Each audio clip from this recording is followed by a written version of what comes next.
How many times have you said, "Oh, I'm not good at languages"? "Oh, I'm the worst at languages. It doesn't matter what I do, I cannot get this." And for my Portuguese friends, não pesco uma de línguas. Well, today we'll cover why you have these thoughts and why you think this of yourself. My name is Daniel and this is my channel.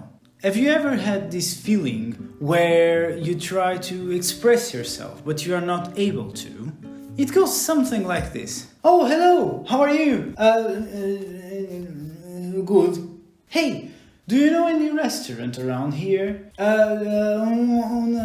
Restaurante? Sim, yes, you go front, and then you go right, and the other person is doing this.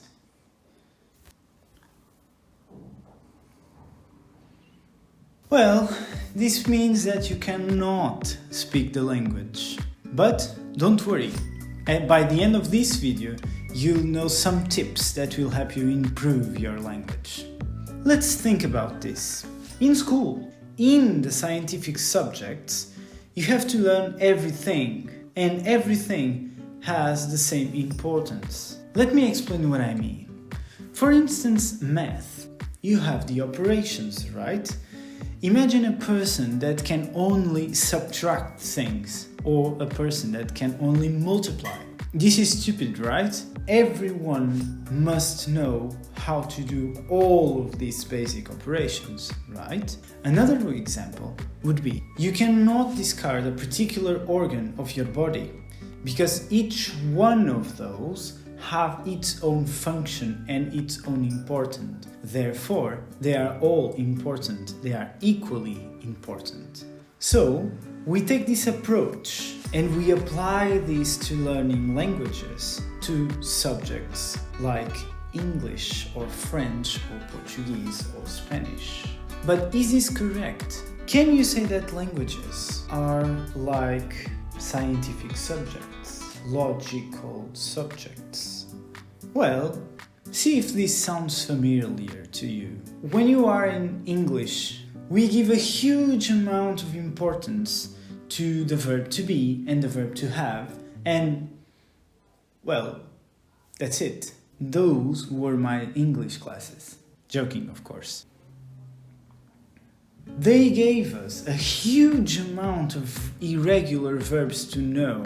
Verbs that you don't really need to know in order for you to start and speak the language. Verbs like abide, or behold, or fling. This is for knowing verbs, knowing vocabulary.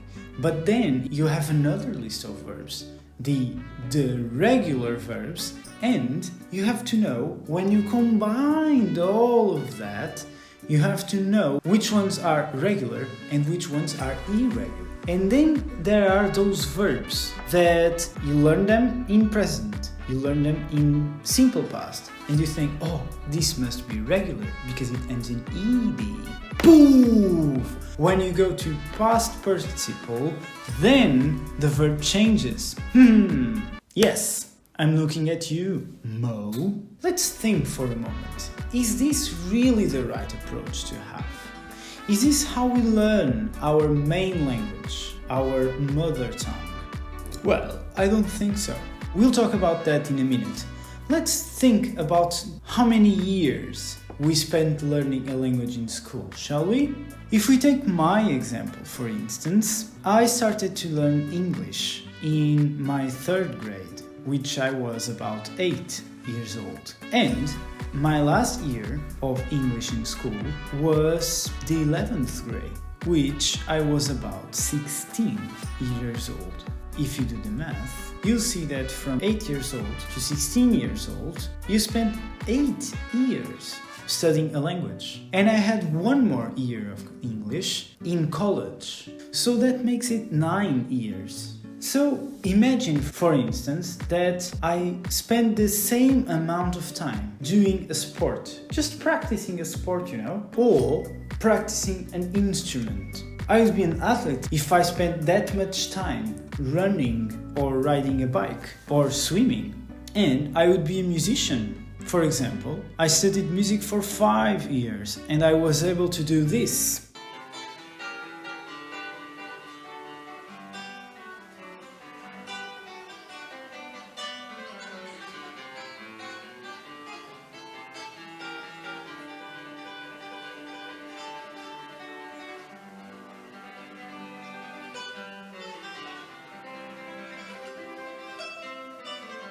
So you see my point. You spend a huge amount of time in school learning something that you cannot speak after all those years. Just to give you my example again, by the time I finished my master's degree, I was not able to translate a simple text, nor speak, nor watch a simple movie or a simple Netflix series like Friends, for instance.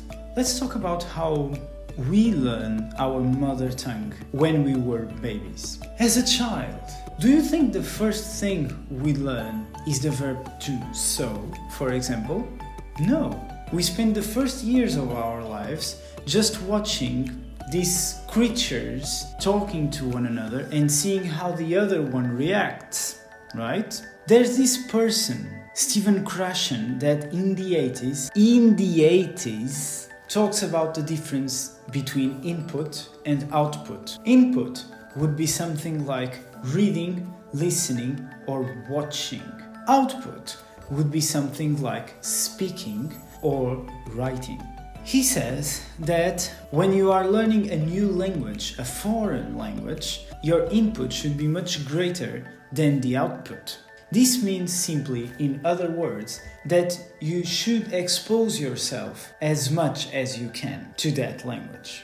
This way, you are exposed to the way they speak, the way they talk, the way they sound, their tone, as well as learning vocabulary. I believe also that you can create an emotional relationship with the language, with some vocabulary, and especially with idiomatic expressions. By doing so, you learn a language much quicker, because most of the things you hear, they will already exist in your mind. Let me explain what I mean with an example. Imagine the following scenario.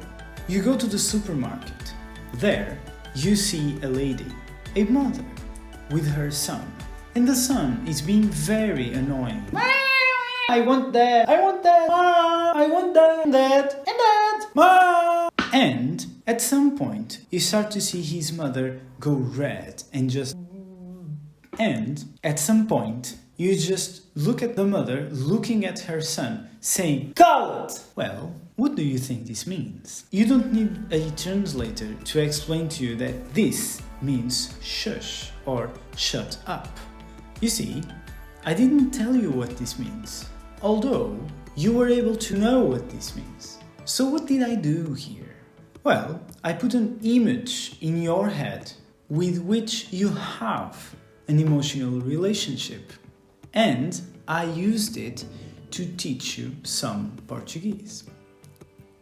As I told you before, I'm learning French, and if I had to do this 50 years ago, I would have to move to the country to be exposed to that language, right?